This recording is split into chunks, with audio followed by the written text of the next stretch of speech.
오늘 우리에게 주시는 하나님의 말씀 보도록 하겠습니다. 구약 성경 창세기 2장 18절 한 절 말씀입니다. 제가 가지고 있는 구약 성경 3면에 있는 창세기 2장 18절의 말씀 다 같이 한 목소리로 봉독 드리겠습니다. 여호와 하나님이 이르시되 사람이 혼자 사는 것이 좋지 아니하니 내가 그를 위하여 돕는 배필을 지으리라 하시니라. 아멘. 하나님의 말씀입니다. 10월 한 달 저희들이 감사절을 준비하며 감사로 풍성하고 넘치는 그러한 일들을 도전하고 있습니다. 우리에게 주신 복들을 다시 한번 깨닫고 세워보면서 더 큰 은혜와 감격을 회복하는 일들을 하고자 합니다. 그 지난주에는 우리가 창세기 말씀에서부터 우리에게 주신 하나님의 귀한 복과 감사의 제목들을 발견할 수 있었습니다. 천지를 다 우리에게 맡겨주셨던 것, 그러나 그러한 귀한 하나님의 은혜가 우리의 탐욕으로 인하여 더럽혀지고 더 어려운 그러한 지경에 가게 되어진 것들을 저희들이 살펴보았습니다. 그래서 감사함으로 그 탐욕을 이기고 우리에게 주신 은혜가 은혜 될 수 있게 하는 그런 말씀을 나눴습니다. 오늘 계속적으로 창세기를 통하여 우리에게 주신 하나님의 놀라운 은혜, 감사의 제목들을 다시 한번 발견하고자 합니다. 그것이 바로 오늘 18절의 말씀 가운데에 적혀져 있습니다.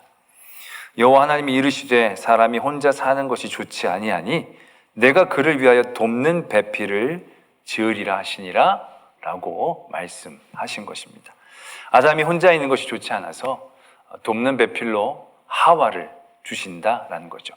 돕는 배필, 하나님이 주시는 관계가, 그러한 반려자와 가족이라는 공동체가 하나님이 우리에게 주신 큰 은혜임을 다시 한번 깨닫고 발견하게 되는 대목이다라는 것입니다. 우리가 여기서 더 주의 깊게 살펴보아야 할 것이 있습니다. 우리가 돕는 배필이라고 해서 아담이 부족해서 그 부족한 부분을 채우기 위한 하와를 주셨다라고 생각해서는 안 됩니다. 왜냐하면 이 돕는 배필은 존재론적으로 결핍되고 부족한 것들을 채우기 위해 주시는 그런 은혜가 아닙니다. 왜냐? 아담이 많이 부족하고 많이 모자란 게 아닙니다. 아담은 하와가 없어도요, 자기에게 주어진 역할들을 충분히 잘 감당하고 있었던 존재입니다. 18절 그 이후에 19절, 20절 말씀에 보면요, 하나님께서 모든 생물들을 아담에게로 인도하셨더니 아담이 그 모든 가축과 공중의 새와 들의 모든 짐승에게 이름을 주었다라는 것입니다. 아담이 그 생물들의 모든 이름들을 잘 지어주면서 자기의 맡은 역할들을 너무 잘 감당하고 있었다라는 얘기죠. 이름을 짓는데 영 어설프게 짓고 못 짓고 영 사람이 부족해 보여가지고 하와가 필요했던 게 아닙니다. 존재론적인 결핍 가운데가 아니라 관계의 풍성함을 위해 주신 은혜이다라는 얘기입니다. 오늘도 말씀에 그렇게 적고 있지 않습니까? 혼자 사는 것이 좋지 아니하니, 그러니까 더 좋게 해주시기 위한 하나님의 은혜이다라는 얘기죠. 그 돕는 배필이 우리가 부족해서 한자에서 뭐 인자를 할 때 이게 하나가 빠지면 하나 무너지고 이런 개념이 아닌 것입니다. 하나님은 창조할 때 우리를 온전하게 창조하셨죠. 그런데 우리를 더 기쁘고 더 즐겁고 더 행복하고 더욱더 풍성하게 살게 해주시기를 원하셨던 것이죠. 그래서 우리에게 주신 관계라는 것은요, 하나님이 우리를 더 풍성케 해주시기 위한 은혜와 감사의 제목이 된다라는 사실입니다. 우리가 그것을 분명히 깨닫고 인정해야 하는 것이죠. 때문에 우리는 이 아담과 하와의 관계들요, 관계적으로 다 이해를 해야 합니다. 우리가 예전부터 워낙 남성 중심의 세상을 살았기 때문에 이 말씀을 그냥 그대로 그냥 이해하고 적용했죠. 남자가 먼저고 그 다음에 여자가 난 거다. 그래서 어떤 1등과 2등, 우와 열의 관계로 이 일들을 이해를 그냥 쉽게 해버린 거죠. 근데 이거는 그러한 이해가 아닙니다. 하나님이 우리가 부족한 걸 채워주시기 위해서 나중에 뭘 지어준 게 아니라 하나님은 온전하신 하나님이시기 때문에 우리를 온전하게 세워주셨지만 더 행복하게, 더 풍성하게 살기 위하여 주신 은혜이다라는 얘기죠. 우리가 세상을 살 때도 그렇지 않습니까? 그냥 공적인 관계에서 만난 사람들은요, 딱 죽지 않게만 보살펴주면 되는 거예요. 뭘 더해줄 필요가 없는 거예요. 모든 관계들, 세상의 어떤 관계들, 영업적인 관계들이 딱 배고픈 사람의 밥만 먹이면 돼요. 그러나 부모가 자녀에게 밥을 먹일 때는 어떻게 합니까? 그냥 배고픔을 채워주려고, 영양가를 채우려고 하는 것으로 끝나지 않지 않습니까? 애가 그걸로 기뻐하면서 좋아하게, 맛있다, 이거 너무 좋다 그러면서 애가 그렇게 해주는 것들을 더 해주고 싶어하는 마음, 그게 사랑하는 사람들이 해주고 싶어하는 마음 아니겠습니까? 바로 하나님이 아담에게 하와에게 아담을 주신 것은 그러한 은혜였다는 것이죠. 충분히 아담 혼자도 살 수 있지만 하나님은 아담을 기쁘게 해주고 싶으셨다라는 얘기죠. 그래서 아담이 하와를 처음 만나게 되었을 때 내 뼈 중에 뼈요 내 살 중에 살이라 라고 이제 아담이 얘기하는 부분이 있습니다. 근데 이 부분이 원어적인 성경학자들의 얘기를 보면요, 원어적으로 보면 그냥 이렇게 단순하게 얘기하는 게 아니라 굉장히 기뻐해서 내 뼈 중에 내 살 중에 굉장히 막 그 리듬을 타면서 기뻐하며 찬양하듯이 얘기한 어떤 그러한 느낌이 있는 부분이라는 거죠. 그러니까 아담이 너무 기뻐하고 감사한 거죠. 그 전에도 그렇게 막 불행하고 힘들었던 건 아니에요. 요즘도 사람들이 사람은 안 사랑하고 개만 사랑하고 고양이만 사랑하면서도 충분히 사는 사람들이 있잖아요. 특별히 뭐 더 필요한 게 아니었는데 하나님께서 더 잘해주고 싶으셔서 주신 것, 그게 관계이다라는 얘기죠.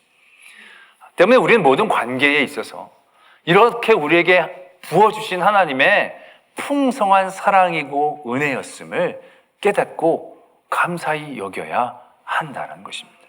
우리가 세상을 살면서 얼마나 많은 관계들 맺어갑니까? 그 관계가 어떻게 보면 하나님이 우리에게 주시는 사랑의 모습이다라는 거죠. 사랑의 개수인 거죠. 사랑의 양이다라는 것입니다. 그러나 제가 이렇게 쭉 얘기해도 여러분들은 아멘 하지 않죠. 감동하지 않고 표정에 새로운 걸 깨달아서 감격스러운 표정이 없습니다. 왜냐하면 물음표가 또 생기게 되는 거죠. 왜? 관계가 하나님이 이렇게 큰 사랑으로 우리에게 주셔서 서로 돕는, 서로가 삶을 풍성하게 하고 더 행복하게 해주기 위해서 하나님이 주신 것이 관계인데, 그게 반려자인데, 우리가 우리의 반려자로 인하여 하나님의 은혜를 깨닫고 감사히 여기는 것보다 오히려 그 관계를 통해서 상처 입고 더 아프고 더 많이 운 경우들이 많기 때문에 이게 하나님이 나를 도우려고 보낸 건지 태클을 걸려고 보는 건지 사마삼한 경우들이 많기 때문에 우리가 전적으로 지금 동의할 수 없는 가운데에 있는 경우들이 있다라는 얘기죠. 여러분들도 여러분들이 주신 반려자들, 하나님이 주신 은혜인 줄을 믿으시면 아멘이라고 하고 싶습니다. 그렇죠? 근데 여러분들 반려자들 때문에 웃을 때가 많았습니까? 울 때가 많았습니까? 기쁠 때가 많았습니까? 속상할 때가 더 많았습니까? 이거 플러스 마이너스로 하면 계산하기 어려울 때가 쉬울 때가 더 많이 있다는 얘기죠. 성경에서도 그게 바로 나타나죠. 그 다음에 아담과 하와가 어떻게 되어집니까?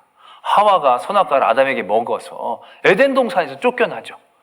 아니 이게 웬 말입니까? 도우라고 주신 아내가 이게 돕지는 못할 망정 더 끌어내리고 있는 상황 가운데 바로 이어지지 않습니까? 이런데 어떻게 하와를 돕는 배필이고 하나님의 은혜고 감사의 제목이라고 전적으로 여길 수 있습니까? 물음표를 던져야 되지 않습니까? 그 다음 4장은 더 심각한 관계가 나옵니다. 한 가족인데, 형과 아우라는 한 가족인데, 오히려 가인과 아벨은 서로가 서로를 돕고 하나님이 주신 형제, 세상에 둘도 없는 형제, 그래서 서로 사랑하고 아끼고 둘이 힘 모아서 살아가는 그런 관계가 아니라 가인이 아벨을 너무너무 미워하죠. 너무너무 미워해서 죽이고 싶을 정도로 미워하죠. 너만 없으면 내가 세상에서 제일 행복할 텐데 너가 왜 태어나서 내가 이렇게 되어지느냐 라고 생각할 정도로 가인에게 있어서 아담은 절대로 하나님이 주신 은혜의 관계라고 이해할 수 없는 그러한 사건들이 이어지고 있다라는 것입니다. 왜 이렇게 되는 것일까? 며칠 전에 신문 기사에서 이런 기사가 떴습니다. 우리나라 미혼 인구가 늘고 있다. 특별히 결혼 정년기 30대의 정년기 나이 중에 40%가 아직 미혼이다 라는 것입니다. 30살부터 39까지가 10명 중에 거의 4명 좀 넘게는 미혼이라는 거예요. 더군다나 남자는 5명 정도가 미혼이라는 거예요. 그래서 그 미혼인 그 40%에게 물었습니다. 왜 결혼을 안 하고 있느냐? 그랬더니 결혼을 못 하고 있다가 한 60 몇 프로 정도 되었습니다. 경제적인 여러 사건들, 여건들 때문에 못 하고 있는 게 60 몇 프로 정도 된 겁니다. 근데 거기서 거의 30%는요, 결혼을 안 하겠다 얘기하는 거예요. 못한 게 아니라 안 한다. 왜? 결혼을 하면 더 불행해지니까. 결혼을 하면 더 힘들어지니까. 그래서 난 결혼을 안 하겠다가 30%이다라는 것이죠. 그게 전체 결혼 적령 인구 중에 거의 2명 가까이 되고 있다는 거예요. 10명 중에 2명은 앞으로도 결혼할 생각이 없다라는 것입니다. 왜요? 하나님이 돕는 배필을 주어서 그 삶을 더욱더 복되게 하시고 더욱더 윤택하게 하시고 더 풍요롭고 풍성하게 누리게 하시기를 원하셨는데, 사람들은 오히려 그 관계 때문에 더 상처받고 더 아프고 더 비극적이고 불행할 거라고 생각하고 있다라는 것입니다. 그런 사람들이 점점 더 늘어나고 있다라는 얘기죠. 결혼뿐만이 아니죠. 우리가 자녀를 낳는 것도 그렇습니다. 옛날엔 자녀를 낳는 게 무조건 기쁨이고 기대였고 바람이었지만 요즘은 그렇지 않아요. 자녀를 낳으면 육아적인 부담감들, 짐들, 자기가 희생하고 포기해야 될 많은 것들 때문에 아이를 갖는 걸 포기하는 그러한 일들 심심치 않게 이제 일어나고 있는 것을 우리가 알고 있다라는 것이죠. 하나님은 이 관계를 우리에게 주셨는데 혼자 있는 것이 좋지 않아서 더 좋게 하시려고 관계를 주셔서 반려자를 주시고 가정을 주시고 또 우리에게 교회 공동체를 주셨는데, 솔직히 우리가 더 아프고 더 상처를 받는 건 가정이고 교회일 때가 더 많은 것을 경험하게 된다라는 얘기죠. 그렇다면 이걸 우리는 어떻게 이해를 해야 하고 이걸 우리가 어떻게 극복해 나갈 수 있어야 하는가? 이게 정말로 감사로 우리에게 여겨지려면 우리는 어떻게 해야 하는가를 고민해 봐야 한다라는 얘기죠. 우리는 이 문제를 우리가 알아보기 위해서 하나님이 우리에게 주셨던 또 다른 귀한 공동체, 교회에 대하여 한 번 더 살펴볼 필요가 있습니다. 하나님이 이 땅 가운데 가정과 교회를 주셨거든요. 공동체, 관계 중에서. 근데 이 교회 공동체라는 게 하나님께서 늘 서로 복되게 하려고 서로 더 은혜를 나누고 하나님 앞에 더 나가게 하려고 교회 공동체를 만들어 주셨지만, 이 교회 공동체라는 것이 유지하기가 쉽지 않습니다. 왜? 교회 안에 있는 성도들의 여러 면면들이 다 착하거나 좋지만은 않거든요. 그 모난 부분들을 다 가지고 교회 안에 들어오기 때문에 솔직히 성도가 시험을 받는 건 세상 사람들 때문에 시험 받는 건 거의 없습니다. 교인이 시험을 드는 건 교인 때문입니다.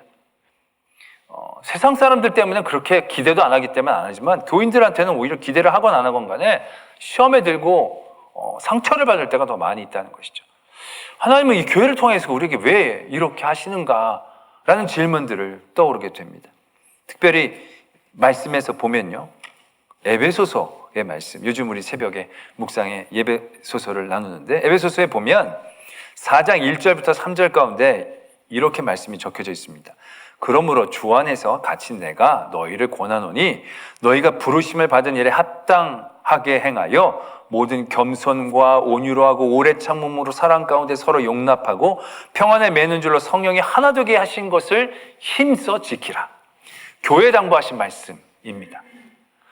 그 교회 안에서 이런 것들을 통해서 교회가 하나 되는 것들을 힘써 지키라라고 말씀하고 계신다는 거예요. 그런데 거기에 우리가 요구되는 게 뭐예요? 겸손, 온유, 오래 참음, 서로 용납하는 거. 이거 대단히 어려운 거거든요. 우리는 이 대목에서 이렇게 생각할 수 있습니다. 굳이 이렇게까지. 굳이 내가 오래 참고 내가 힘들지만 겸손하게 대하고 포용하고 내가 굳이 이렇게까지 해서 교회 공동체를 이루어야 되는 이유가 뭘까? 아니, 그냥 서로 마음 맞는 사람들끼리 다시 찢어지면 안 될까요?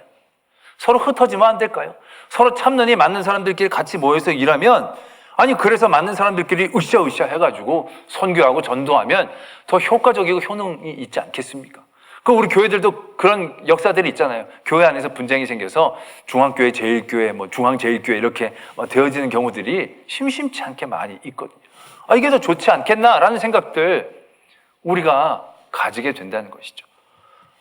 그런데 하나님께서는 그런 교회 공동체 안에 참고 견디고 용서하고 용납하고 그래서 평안에 매는 줄로 하나 되게 하는 걸 힘쓰라 라고 얘기하고 계신다는 거예요. 아니 뭐 하나로 유지하는 게 뭐가 그렇게 중요하다고, 그렇게 하나 되는 것을 애써서 다른 데 더 열심히 에너지를 쏟는 게 더 효율적일 것 같은데 왜 이렇게까지 말씀을 하시는가 라는 생각들을 해보게 된다는 거죠. 왜 그렇게 하라고 말씀하셨을까요?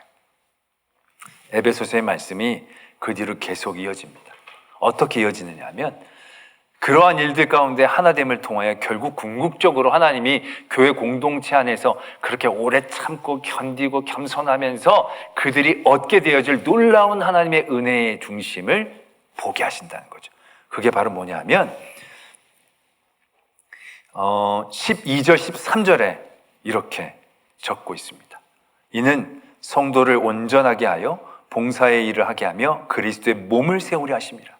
서로 지체가 다 다른 거죠. 그 다른 이들을 하나 되게 하는 일들을 통하여, 도전들을 통하여 그리스도의 몸을 세운다는 것입니다. 13절에 우리가 다 하나님의 아들을 믿는 것과 아는 일에 하나가 되어 온전한 사람을 이루어 그리스도의 장성한 분량이 충만한 데까지 이르리니 라고 말씀하고 계신다라는 것입니다.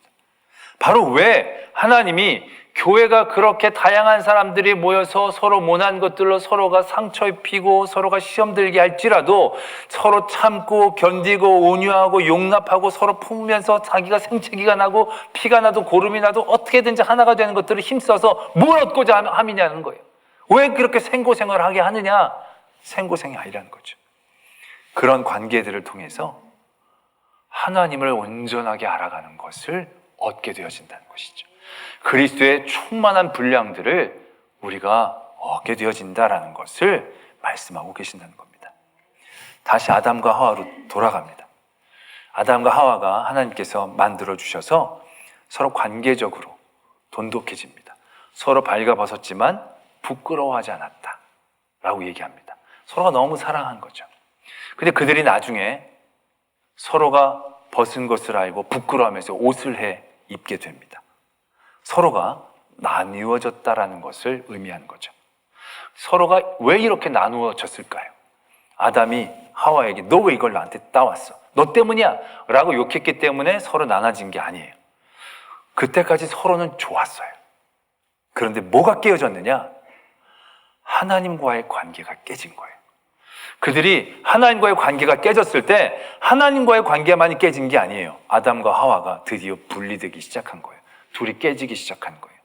아담과 하와가 하나님 앞에 창조함을 입고 서로 둘이 하나가 되어졌을 때 이건 둘만의 하나를 의미하는 게 아니었다는 사실이에요.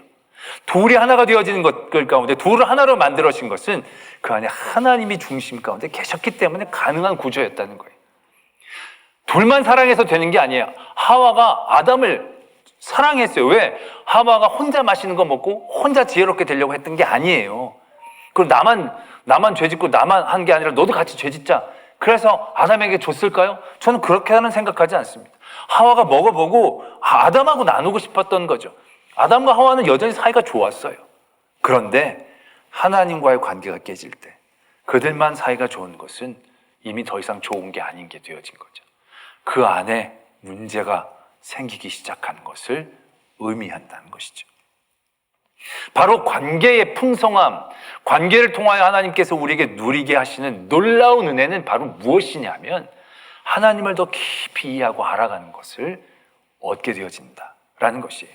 우리가 교회 공동체 안에서 그런 많은 일들을 통해서 우리가 상처도 있고 아프지만 결국 그런 일들 가운데서도 우리가 그리스도의 이름으로 서로 품고 용납하고 안으려고 애쓸 때에 우리는 하나님과의 관계에서 더 깊은 힘을 얻게 되어진다는 것을 말씀하고 계신다라는 것입니다. 골로새서의 말씀에서도 보면요, 13절에 이렇게 적혀져 있습니다.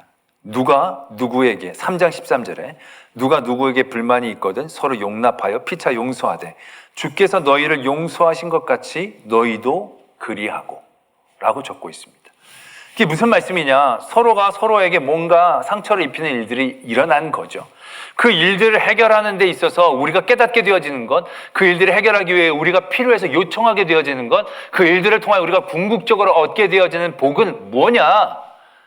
그리스도가 날 향해 베푸신 사랑의 깊이를 더 깨달아 갈 수 있는 자리를 얻게 되어지는 것이죠. 누구를 용서할 때 우리가 그냥 용서 못 하거든요. 주님이 나를 용서해 주신 것들이 느껴지고 깨달아지고 그거 요청이 되어져야 그 사람과의 용서가 이루어지기 시작한다는 겁니다. 때문에 그 사람과의 관계, 그 사람이 나를 상처 입혔지만 그 상처를 극복하는 과정 가운데서 우리는 우리를 향한 그리스도의 온전한 사랑들을 더 제대로 알아가게 되어진다라는 것을 의미하는 것이죠. 그래서 둘만의 관계를 회복하고 둘만의 관계를 하나 되게 하려는 것이 생고생이 아니라 그런 모든 과정들 가운데에서 우리가 그리스도에게로 다가가고 장성해질 수 있는 은혜, 그래서 그리스도를 통하여 우리가 더 풍성하고 우리가 누리는 가장 궁극적인 복을 더 깨닫고 누릴 수 있게 해주는 일들이 그 관계를 통해서 이루어지고 있다는 것을 우리가 분명히 깨달아야 한다는 것이죠. 그래서 에베소서의 말씀에서도 보면 우리가 토요일 날 그 말씀을 묵상했는데 우리가 그리스도의 사랑 안에 뿌리를 내리고 털을 잡아 하나님이 우리에게 주신 사랑의 길이와 넓이와 높이와 깊이를 깨달아 알아, 이런 말씀이 있습니다. 우리가 하나님의 그 사랑을 어떻게 깨달아 알 수가 있겠습니까? 그 모든 관계 가운데에서 우리가 부딪히고 깨어지고 상처 입고 그 가운데서 더 하나님을 붙잡고 부르짖고 메어달리고 만나고 그런 과정을 통하여 나에게 베푸신 사랑들이 얼마나 크고 놀라운가를 알게 되어진다는 거죠. 쉬운 예로 부모님의 사랑을 언제 제일 깊이 깨달을 수 있겠습니까? 내가 받은 부모님의 사랑들이 너무 크고 놀랍다라는 것을 우리가 언제 제대로 깨달을 수 있겠습니까? 내가 부모님에게 늘 밥을 얻어 먹었을 때 잘 못 깨달았습니다. 그렇죠?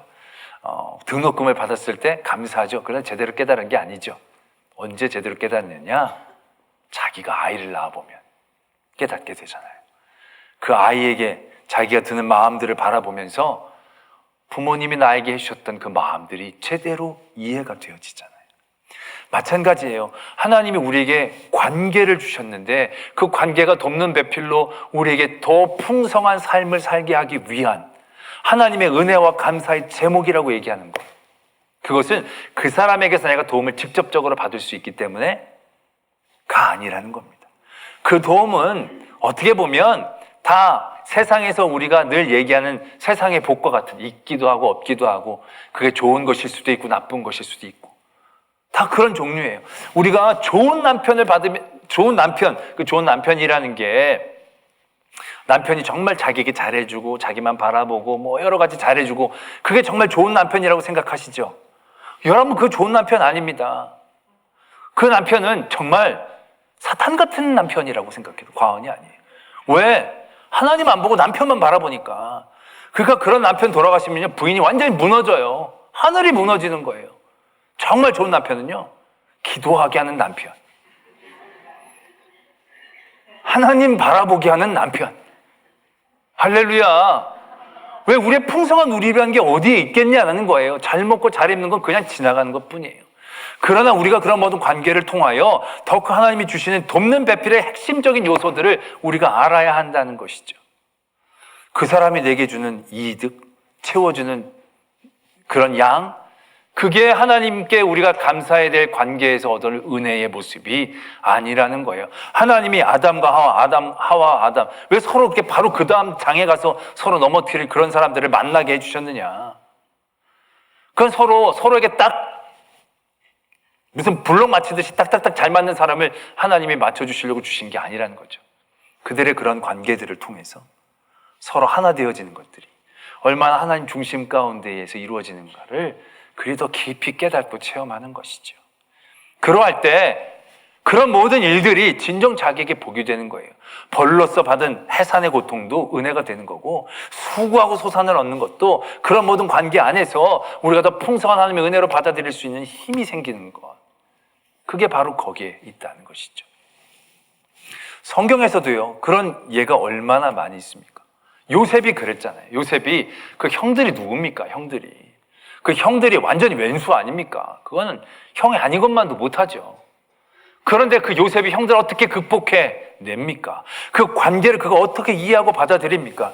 요셉이 형들이 무서워할 때 그렇게 얘기하지 않습니까? 하나님께서 나를 이곳에 보내셔서, 형들을 통하여 나를 이곳에 보내셔서 이 일들을 예비하지 않으셨습니까? 그는 형들과의 관계를 통해서 하나님과 더 깊어지죠. 그 하나님과 더 깊어졌을 때 형들과의 관계를 그는 은혜요 감사의 제목으로 다시금 고백해낼 수 있었다라는 것을 분명히 깨달아야 한다는 것입니다. 또 한나와 분인나, 같은 집에 사는 같은 아내들이었어요. 그런데 분인나가 한나를 계속 격동시키죠. 계속 자극을 합니다.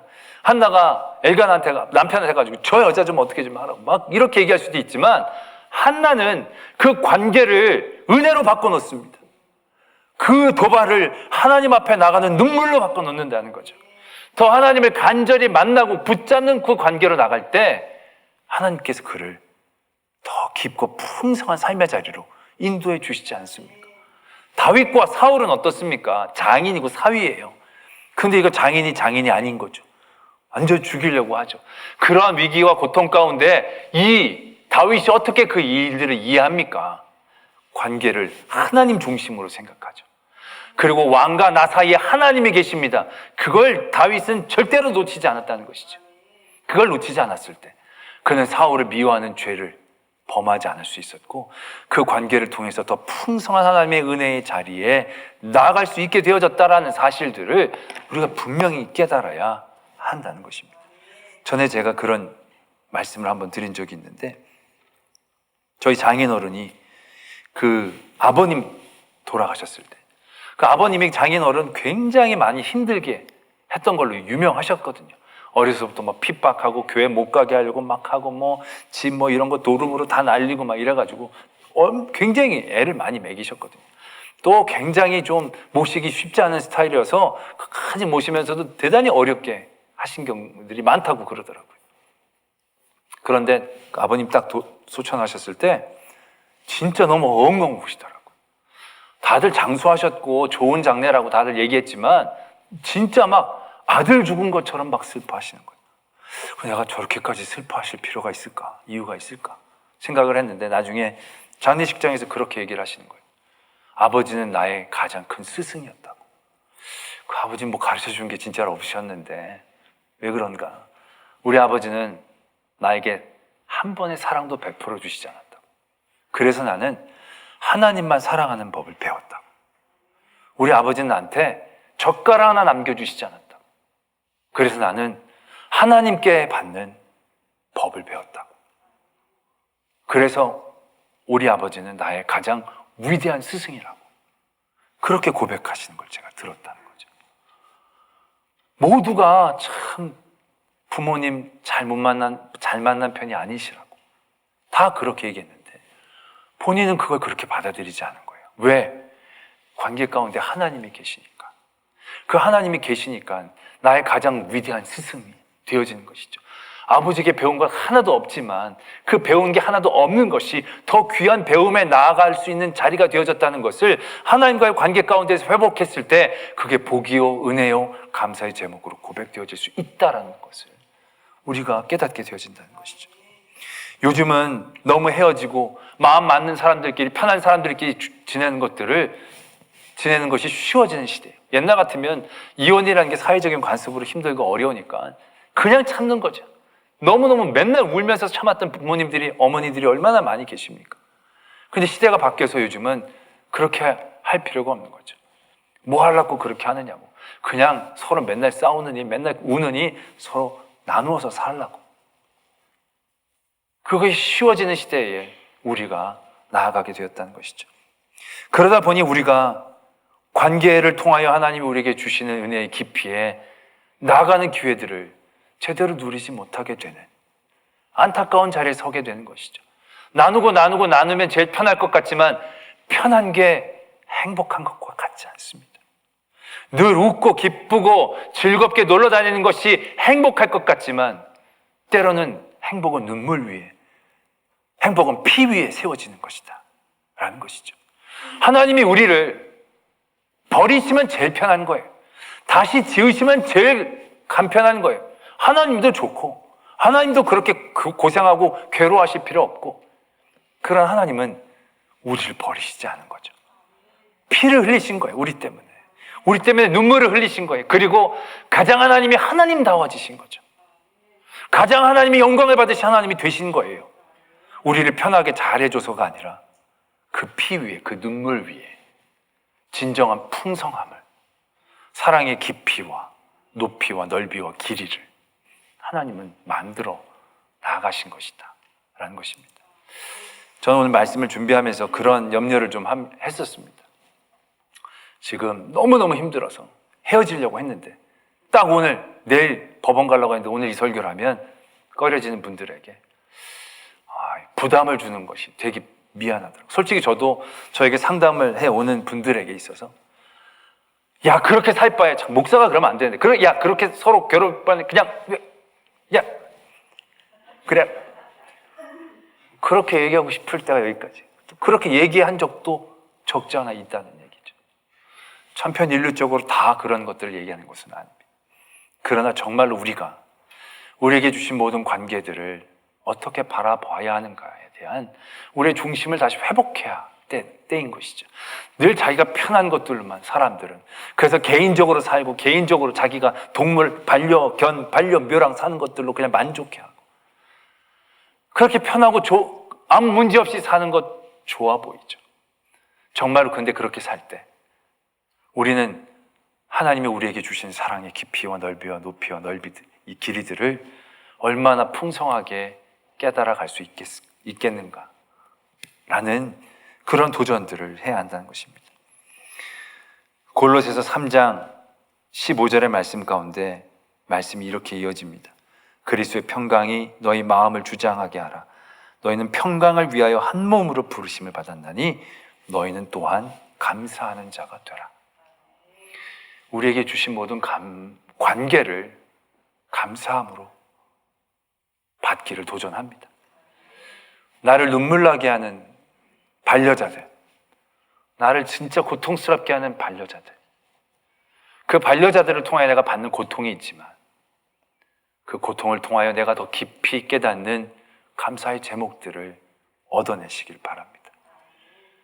내가 만나는 모든 관계들, 교회나 세상이나, 저 사람은 나에게 늘 가시 같은 존재. 그러나 그 모든 것들을 감사함으로 받게 되어질 때 우린 그곳에서 한나의 눈물과 다윗의 아픔과 요셉의 찢어지는 고통들, 그러나 그 모든 자리에서 놀라운 하나님과의 만남과 교제, 그 어떤 것과도 바꿀 수 없는 풍성함을 경험할 수 있게 되어진다라는 것입니다. 그래서 하나님은 우리를 더 기쁘게 풍성케 해주시기 위해 관계를 만들어 주신 거죠. 그 모든 관계, 우리의 감사의 제목이 되기를 소망하고 도전합니다. 감사함으로 그 관계를 다시금 바라보면서 내가 이 사람 때문에 기도합니다. 내가 이 사람 때문에 죽지 않고 삽니다. 내가 이 사람 때문에 내가 눈물 나서 더욱더 하나님 앞에 의지합니다 라고 고백할 수 있을지언정 그것이 더 귀한 은혜의 자리임을 깨닫고 도전할 수 있는 저와 여러분들이 되어지기를 소망합니다. 이 시간 함께 기도할 때에 우리에게 주어진 모든 관계를 감사함으로, 때론 여러분들 직장에서 여러분들을 괴롭히는 이들도 있을 것입니다. 여러분들 너무 싫고 미운, 저 사람은 진짜 평생 원수로 내게 주신 분이 아닐까, 그렇게 생각하는 경우들도 적지 않을 겁니다. 여러분들 모든 걸 다 견디라는 얘기 아닙니다. 그러나 모든 관계에서 정말 우리가 얻어야 될 하나님의 은혜는 무엇인지를 다시 한번 보기를 원합니다. 하나님이 그것을 그냥 주신 게 하나도 없습니다. 하나님이 의미 없이 주신 건 하나도 없습니다. 그런 모든 관계를 통하여 주시기를 원하는 하나님의 중심, 우리가 그것을 바라보고 만나기를 원합니다. 그리고 그것으로 우리의 삶이 감사함으로 풍성하고 감사함으로 도전되어지고 감사함으로 그것들을 뛰어넘게 하여 주셔서 더 풍성한 은혜의 사람 되게 하여 주시옵소서. 그러한 기도의 제목으로 하나님 앞에 나가겠습니다. 하나님 아버지, 우리 안에 하나님의 은혜가 있음을 깨닫고 고백합니다. 그것은 관계입니다. 때론 관계가 우리를 힘들게 하고 부담스럽고 무겁게 하지만 그런 일들을 통하여 더 하나님 앞에 풍성하게 나갈 수 있음을 깨닫습니다. 그런 것이 없으면 편하지만 없으면 아무것도 얻을 수 없습니다. 하나님 아버지, 우리에게 주신 것들 하나님께서 더욱더 주신 것들로 하나님 앞에 나아갈 수 있는 저희들 되게 하여 주시옵소서. 우리 마음에 하나님의 사랑을 주시고 하나님의 마음을 알게 하여 주셔서 그 마음을 통하여 더 많은 관계들을 품고 하나님의 역사를 이루어나갈 수 있는 저희들 되게 하여 주시옵소서.